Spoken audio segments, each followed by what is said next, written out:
Buried in all of the horrible news that came out in the past week was a court victory that took place Friday afternoon.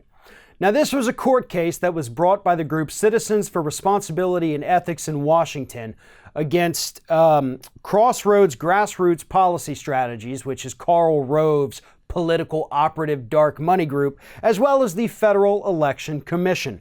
And in the case, well, before we get into the ruling, let's get into what Crew was trying to do here. They wanted these groups to have to disclose the dark money donors who give more than $200 to their group. Pretty straightforward, right? Seems like something that everybody should be privy to. Who is funding these groups? Who are funding politicians, political attack ads, and everything in between? We have a right to know that if money is in fact considered free speech. And that is basically what Crew was arguing in court. And the judge sided with Crew. And they said, hell yeah! Maybe not that enthusiastic, but they said absolutely. You have to disclose your donors. Anyone who gave your group at least $200, you now have to make those names readily available for anybody who comes asking.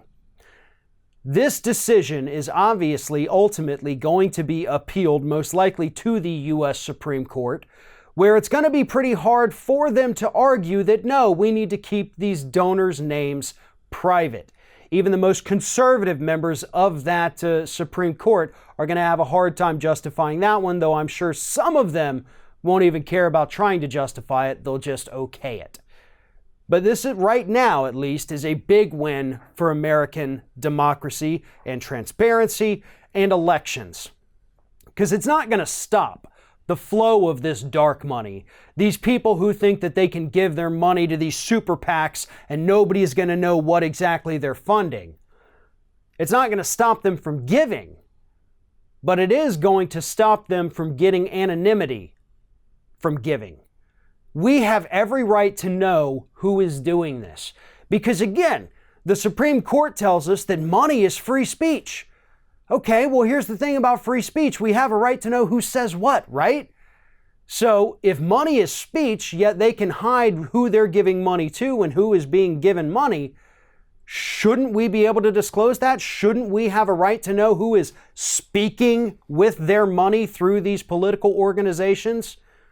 Well, this judge happened to think so. Hopefully the judges upon appeal are also going to think so, because we need to know who exactly is out there funding these politicians, what they're asking for in return, and what kind of favors these corporate-owned politicians are giving them.